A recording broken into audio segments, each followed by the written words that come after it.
Saudara-saudara peserta mata kuliah berpikir komputasional, saya akan melanjutkan topik pada pekan ke-6.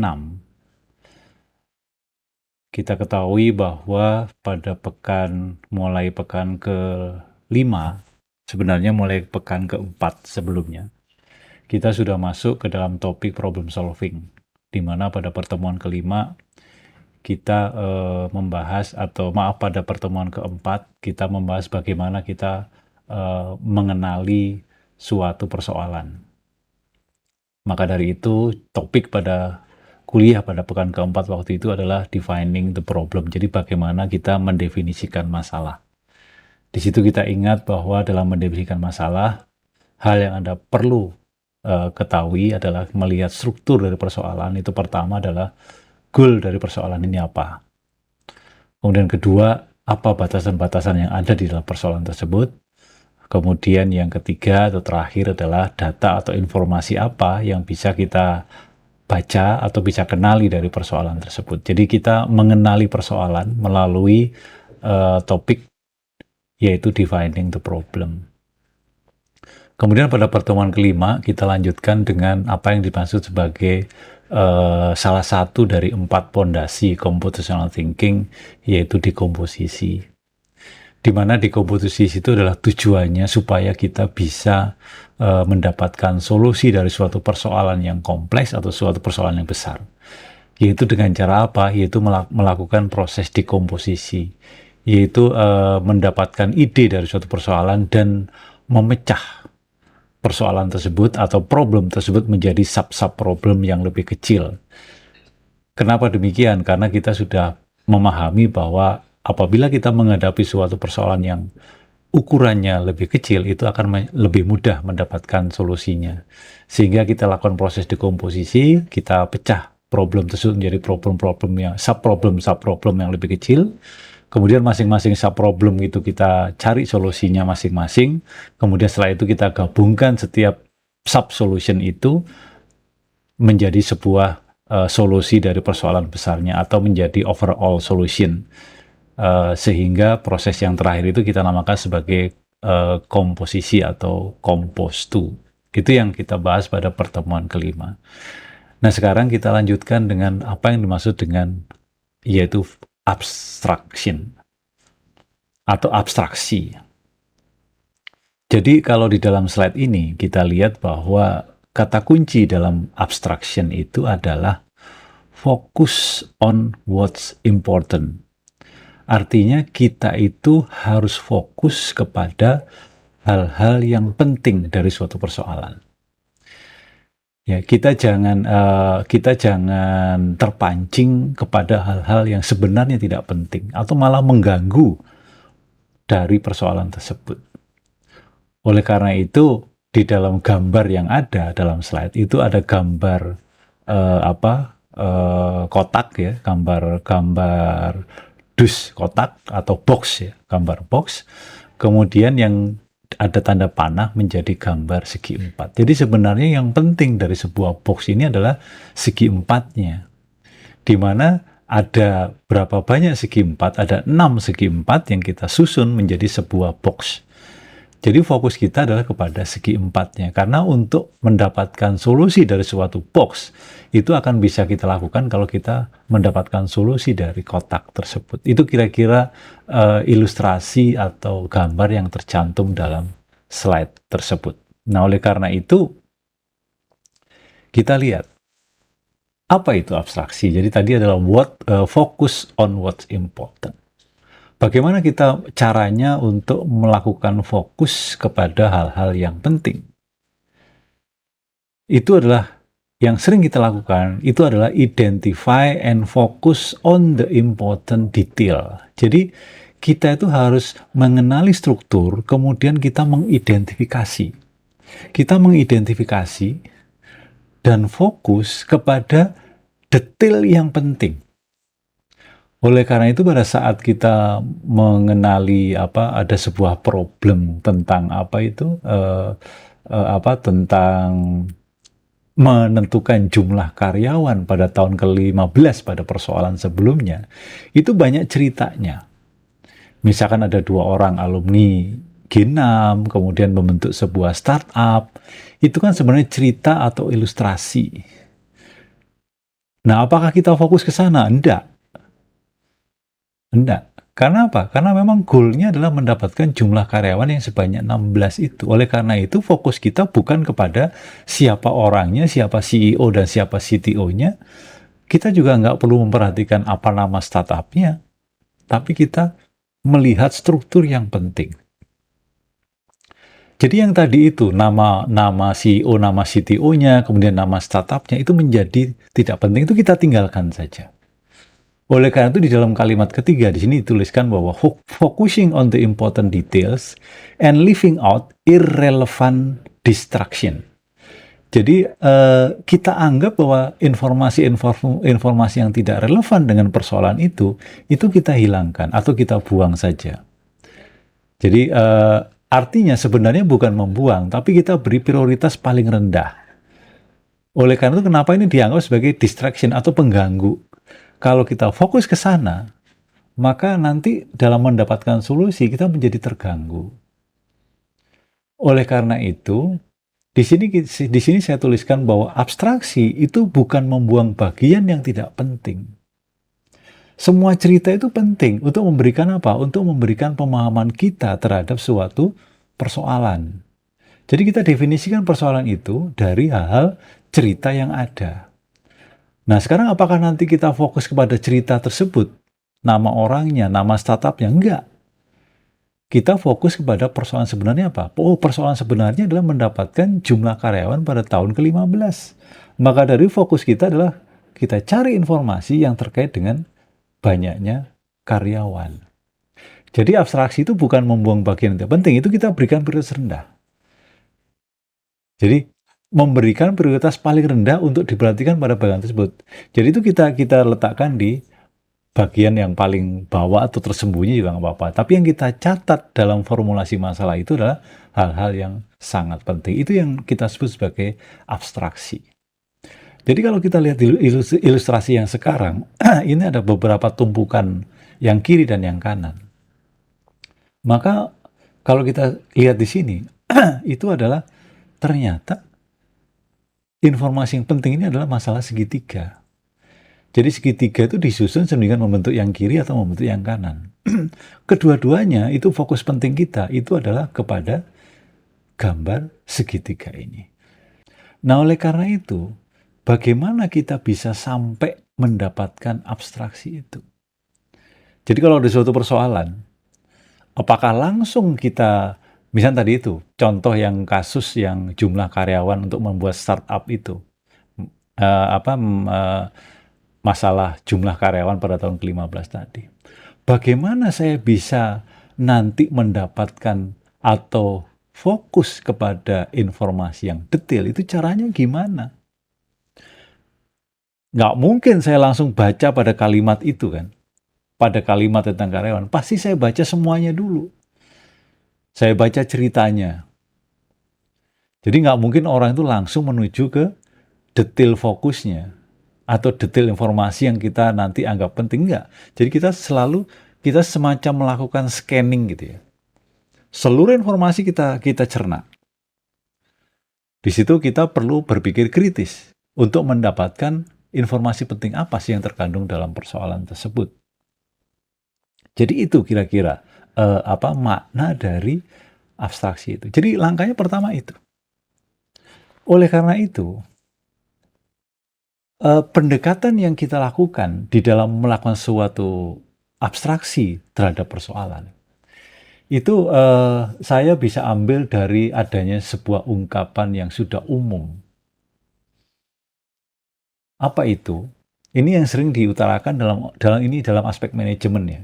Kalau melihat suatu persoalan, di dalam manajemen, misalnya kita ada di kantor, ada suatu persoalan, maka melihat persoalan itu jangan langsung fokus kepada gejalanya, itu jangan. Kita udah paham pada pertemuan sebelumnya bahwa kita jangan fokus pada gejala atau kepada simptom, tapi kita fokus kepada persoalan. dan juga lebih lanjut kepada akar persoalan. Oleh karena itu, ungkapan ini mungkin sangat bermanfaat, yaitu losing sight of the forest for the trees. Artinya apa? Kalau kita ada di hutan, di tengah hutan, kemudian kita berdiri melihat pohon, maka pandangan kita terhadap hutan keseluruhan itu akan hilang. Karena apa? Karena kita langsung fokus kepada pohon tertentu. Ini bisa kita terima ungkapan ini sesuai dengan kenyataannya. Jadi kalau Anda tiba-tiba ada di dalam hutan, maka Anda itu nggak akan tahu hutan itu secara keseluruhan. Karena apa?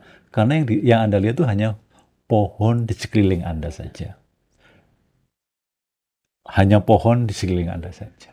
Sehingga ide dari ungkapan losing sight of the forest for the trees ini adalah ketika kita terlalu dekat dengan sesuatu, kita dapat terperosok dalam detail dan mengalami kesulitan untuk fokus mendapatkan gambaran dari sesuatu yang sebenarnya. Jadi artinya bagaimana, Pak? Artinya adalah kalau Anda ingin mengenali hutan, ya jangan ada di tengah hutan kemudian kita lihat pohon, jangan. Maka Anda tuh harus melihat hutan keseluruhan. Bagaimana cara melihat hutan keseluruhan? Oleh karena itu, kadang kita menggunakan prinsip apa yang disebut sebagai helicopter view. Jadi kalau ada persoalan, itu kita gunakan prinsip helicopter view. Helicopter view itu apa? Ini analogi saja. Jadi kalau kita misalkan melihat hutan, ya pasti kita harus naik helikopter, naik menuju ke atas, baru kita lihat, oh ternyata hutan ini kebanyakan pohonnya ini, berada di suatu tempat ini. Kemudian kalau ada longsor, itu karena penyebabnya adalah sungai yang ada di atas sana. Atau mungkin curahan hujannya terlalu tinggi, atau struktur tanahnya tertentu. Jadi dengan helicopter view kita melihat, oh ternyata struktur dari persoalan ini itu ternyata ini. Jadi sama halnya kalau misalkan kita ada di suatu lembaga atau kantor, kemudian ada persoalan. Maka dari persoalan itu jangan dilihat langsung, kita lihat dulu. Menggunakan prinsip helikopter view artinya apa? Kita lihat secara keseluruhan di dalam kantor ini. Ada apa sih?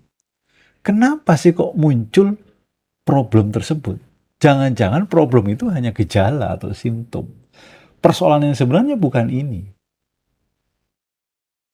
Ini sangat bermanfaat dan ini banyak terjadi dalam suatu lingkungan kita. Contohnya misalkan Anda berada di suatu, katakanlah di RT ya, Anda di lingkungan RT sana. Kemudian Anda melihat, ini kok anak-anak kecil ini kok banyak yang misalkan terjadi, kok banyak kulitnya terganggu, gatal-gatal semua. Ini kenapa ya? Nah, kalau Anda tanya satu persatu, itu mungkin nggak akan ada jawaban. Nggak akan ada jawaban. Tapi kemudian Anda gunakan prinsip helikopter view. Anda lihat secara keseluruhan.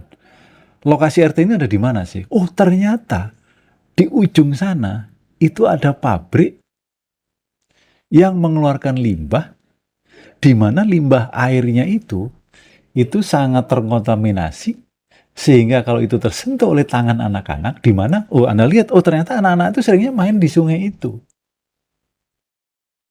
Jadi Anda bisa lihat kan, sebenarnya problemnya adalah karena airnya terkontaminasi, di mana di sekitar RT itu ada aliran sungai, dan banyak anak-anak bermain di sana. Anda cek dengan menggunakan lab, airnya, dan segala macam. Ternyata disimpulkan, ini penyebabnya. Jadi kenapa anak-anak itu kulitnya gatal-gatal semua? Karena memang lingkungan di sana, air tempat di mana anak-anak itu bermain, itu terkontaminasi oleh limbah pabrik yang ada di atas dari wilayah itu. Jadi untuk menyelesaikan persoalan ini apa?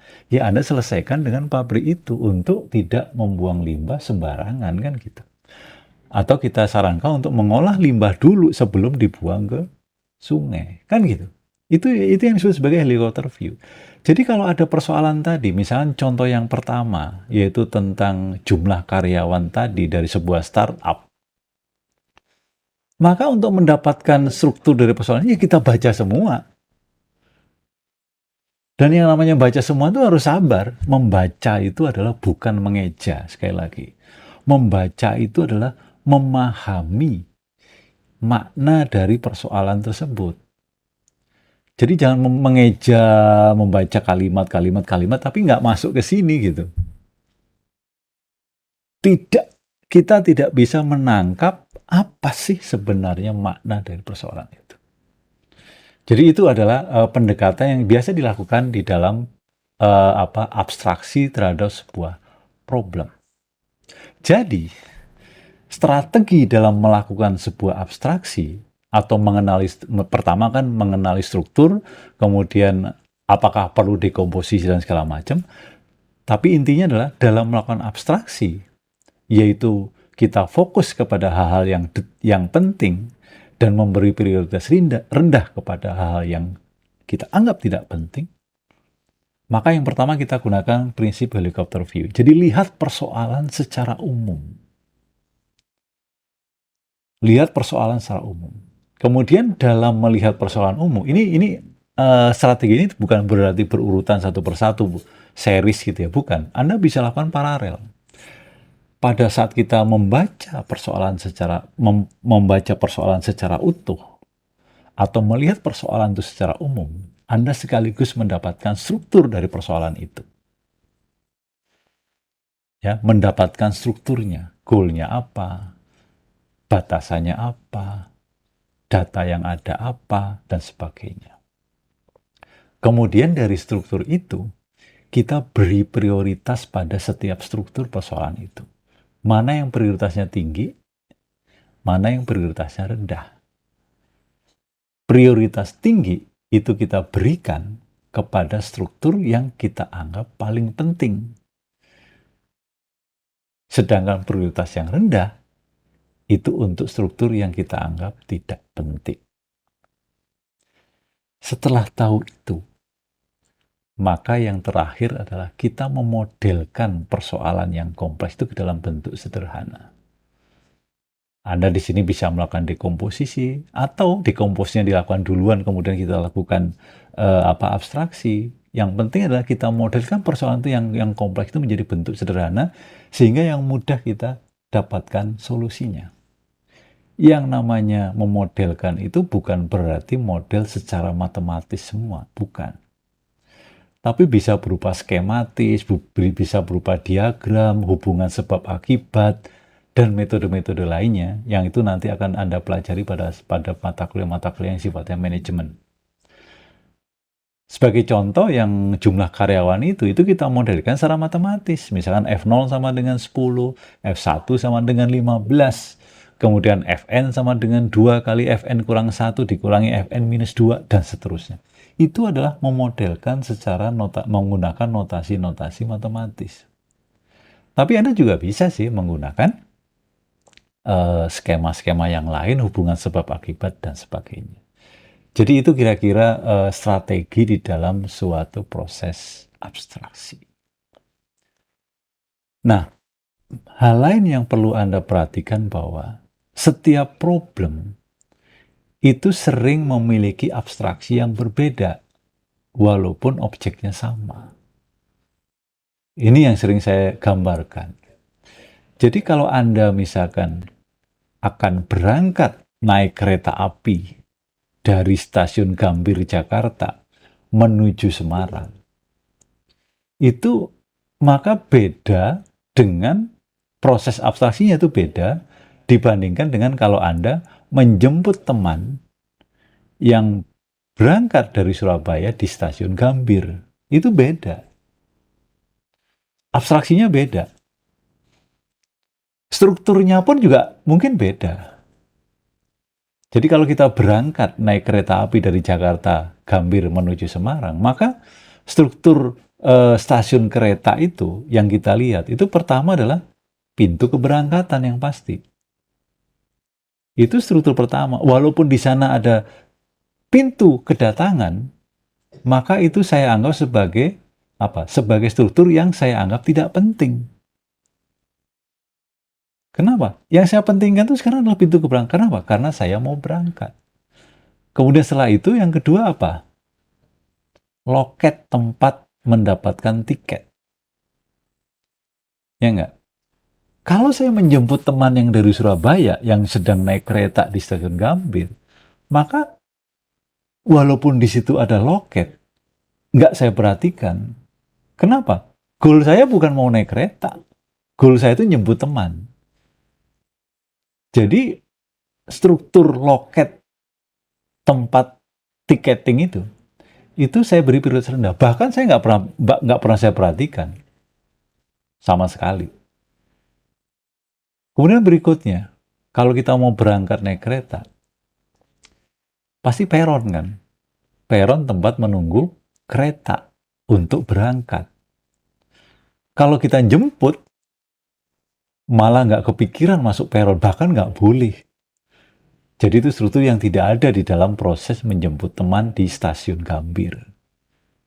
Kan gitu. Jadi sekali lagi, setiap problem itu walaupun objeknya sama, tapi kalau goalnya beda atau fungsi kita berbeda, maka proses abstraksinya pun juga beda. Bahkan defining the problemnya pun beda. Dekomposisi yang kita lakukan mungkin juga beda. Jadi sangat tergantung dari apa sih, bagaimana sih persoalan ini sebenarnya. Dan sekali lagi kita harus ingat bahwa AADB itu nggak selalu urutan gitu ya. Kadang-kadang yang mana, kadang-kadang yang mana, itu mungkin sudah pernah saya sampaikan. Dan akan lebih jelas lagi pada pertemuan-pertemuan berikutnya. Nah, contoh abstraksi ini banyak digunakan di berbagai bidang. Sebagai contoh nanti kalau Anda sebagai mahasiswa, pasti tujuan akhirnya adalah lulus dari kampus ini, di mana kampus ini untuk program sarjana itu adalah sering menulis karya ilmiah. Apakah itu skripsi, apakah itu menulis artikel di jurnal, dan sebagainya. Maka salah satu struktur dari sebuah karya ilmiah itu biasanya di samping judul ya, ada judulnya, ada yang namanya abstrak. Jadi abstrak itu sebenarnya Anda melakukan abstraksi. Apa sih poin-poin penting dari artikel yang Anda tulis? Itu dituliskannya di abstrak. Dan ini tidak gampang. Umumnya Anda lihat, abstrak sebuah tulisan itu biasanya isinya hanya mungkin setengah halaman kurang. Nggak pernah satu halaman penuh isinya itu adalah abstrak. Nggak. Biasanya hanya setengah halaman kurang bahkan. Ya. Tapi dengan orang membaca abstrak, itu sudah tahu sebenarnya skripsi ini atau tulisan ini tentang apa. Jadi menulis abstrak itu salah satu contoh dari proses abstraksi. Kemudian di bidang statistika, kalau nanti Anda belajar metode statistika gitu ya, Anda itu akan diberikan data. Kemudian data itu Anda olah. Untuk apa? Untuk mendapatkan fenomena dari suatu objek yang direpresentasikan oleh data tersebut. Misalnya kalau data itu, misalnya Anda diberi data tentang produksi jagung per hektar di setiap wilayah. Di sini sekian, di situ sekian, di situ sekian, di situ sekian. Kemudian Anda olah. Nah, biasanya Anda ngolah itu secara deskriptif biasanya. Anda cari rata-ratanya. Setelah rata-ratanya ketemu, oh ternyata produksi jagung di semua wilayah itu adalah rata-ratanya sekian. Jadi, rata-rata itu kan sebenarnya hasil dari abstraksi terhadap data. Artinya dengan hanya satu nilai itu, Anda bisa banyak bercerita tentang tentang fenomena data itu. Apalagi kalau ditambah dengan ragam, standar deviasi, atau ukuran-ukuran statistik yang lain, median misalkan. Maka itu adalah untuk merepresentasikan bagaimana fenomena data keseluruhan. Jadi itu makanya banyak disebut sebagai meringkas data. Jadi menganalisis data itu merupakan salah satu bentuk proses melakukan abstraksi terhadap data. Di bidang sosial misalkan, bagaimana Anda mendapatkan solusi untuk sebuah problem. Tadi yang saya ceritakan, yang pernah saya ceritakan, misalkan mengangkat masyarakat suatu daerah pesisir dari kemiskinan. Pasti kan Anda melakukan abstraksi. Anda helikopter view dulu, apa sih ini problemnya sebenarnya gitu. Dari situ Anda lihat strukturnya, apa sih yang mempengaruhi persoalan ini muncul. Oh, pekerjaannya, lapangan pendidikannya, lapangan pekerjaan, level pendidikan dan segala macam itu Anda lihat kemudian produktivitas lahannya dan segala macam. Maka dari semua struktur itu Anda lakukan proses pengolahan. Anda lakukan proses pengolahan sehingga dari pengolahan itu, dari abstraksi itu Anda bisa mendapatkan kesimpulan bahwa apa sih yang harus dilakukan untuk mengangkat masyarakat suatu daerah pesisir dari kemiskinan. Di bidang karya sastra atau seni dan segala macam, Anda bisa misalkan menciptakan alat untuk mendeteksi ada tidaknya plagiarisme dari suatu lagu. Itu kan berarti kalau membandingkan lagu, Anda itu kan pasti melihat struktur lagu itu, nadanya bagaimana, setiap bagian. Kemudian Anda bandingkan dengan lagu yang lain. Dari satu lagu dengan lagu yang lain, Anda ambil penciri dari lagu itu tuh apa? Dibandingkan dengan penciri dari lagu lain. Kalau ternyata banyak yang mirip, Anda bisa menyimpulkan, oh ini adalah terjadi plagiarisme. Ya. Dan banyak contoh-contoh lain, mungkin nanti bisa kita, kalau ada waktu, bisa kita diskusikan di kuliah berikutnya. Nah, di sini saya berikan dua ilustrasi. Yang pertama adalah, kita sering menggunakan Google Map untuk menjadi petunjuk dalam perjalanan dari satu tempat ke tempat lain. Sebagai contoh di sini, saya akan berangkat menuju kampus Dermaga dari stasiun kereta KRL di Kota Bogor. Jadi pasti melakukan abstraksi. Nah, apa yang harus dilakukan dalam abstraksi ini? Ya, tentunya fokus pada hal yang penting. Jadi yang pertama saya pasti lihat di mana kampus IPB dan di mana posisi saya berada sekarang. Itu dari stasiun kereta dan yang tanda merah itu adalah kampus IPB. Jadi ini yang penting.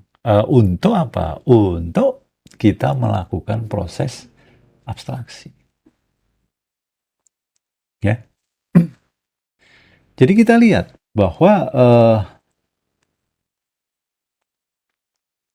pertama, saya fokus kepada tempat tujuan saya, yaitu kampus IPB dan ini di sini. Kemudian yang kedua adalah tempat saya berasal, yaitu stasiun Bogor, stasiun kereta Bogor. Nah, kemudian fokus berikutnya kepada hal penting itu adalah jalan yang dilambangkan dengan warna agak berbeda. Di sini Anda lihat jalan-jalan semuanya ada yang warna kuning, ada yang warna abu-abu, dan ada yang warna biru, dan sebagainya. Maka, fokus saya berikutnya itu adalah kepada jalan yang berwarna biru ini, yang tebal ini. Jadi ini. Jadi ini. Yang ini. Ini yang saya lihat.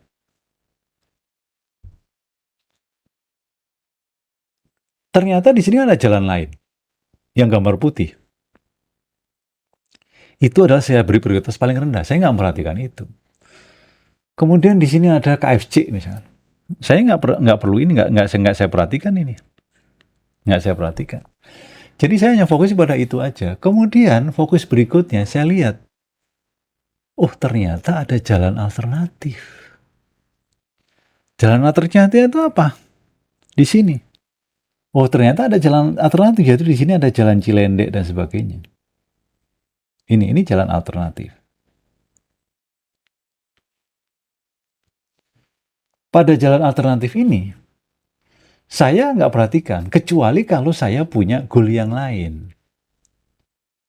Punya goal lain. Jadi itu melakukan abstraksi. Kemudian di sini ada ayam bakar nasi liwet Handayani. Saya nggak perhatikan. Karena saya hanya fokus, saya akan membawa kendaraan dari KRL Bogor menuju kampus IPB, dan saya harus tiba dengan waktu yang sesingkat-singkat. Itu beda halnya apabila saya akan pergi dari KRL Bogor menuju kampus IPB, kemudian saya belum sarapan. Ini misalnya pagi-pagi belum sarapan. Maka fokus kita itu di samping kepada jalan ini, itu fokus kepada ada restoran apa ya di situ ya. Oh ternyata ada KFC, yang tadinya KFC itu nggak saya perhatikan, sekarang menjadi hal yang saya beri prioritas lumayan tinggi. Kemudian di sini ayam bakar nasi liwet Handayani, itu saya juga perhatikan. Kenapa? Karena saya akan nanti goalnya di samping masuk kampus IPB, saya itu sudah tidak lapar, artinya saya sudah makan. Jadi apakah saya mau mampir ke ayam bakar nasi liwet Handayani, ataukah saya akan mampir ke KFC? Itu hal yang lain lagi. Ya. Jadi kira-kira dalam sebuah persoalan, itu kita selalu dihadapkan pada proses abstraksi yang berbeda. Tergantung goalnya, tergantung yang melakukan, dan dia mau apa. Gitu ya. Itu contoh kasus yang pertama. Contoh kasus kedua. Di sini ada semacam cerita. Nah, untuk mendapatkan ini, untuk melakukan proses abstraksi ini, pasti kan Anda baca secara keseluruhan. Jadi Anda lakukan proses helikopter view. Anda pahami persoalan ini dengan membaca keseluruhan. Pada suatu pagi Anda akan pergi kampus dari tempat kos menggunakan sepeda motor seperti biasa. Tiba-tiba sepeda motor Anda tersebut tidak bisa di-start. Apa yang akan Anda lakukan? Anda harus menggunakan sepeda motor karena waktu terbatas dan tidak cukup uang untuk memesan jasa ojek, serta tidak ada rekan yang bisa ditumpangi, juga jauh dari bengkel. Solusinya gimana? Pasti sebelum mendapatkan solusi itu, kita lakukan defining the problem dulu. Ini ngapain sih? Gitu. Pasti goalnya adalah saya harus pergi ke kampus, naik sepeda motor. Itu goalnya. Dan itu bisa menjadi batasan, jadi harus naik sepeda motor. Kenapa saya simpulkan harus naik sepeda motor? Karena cerita yang ada dari helikopter view tadi, saya dapatkan beberapa batasan. Ya, pada batasan. Batasannya apa? Ini. Tertulis di sini. Anda harus menggunakan sepeda motor. Itu batasannya. Jadi kadang-kala solusinya, mungkin Anda solusinya gitu. Ya udah saya nggak pergi ke kampus. Gimana orang goalnya harus pergi ke kampus? Kemudian ada lagi menjawab solusinya adalah saya naik Grab Pak, atau saya naik angkot.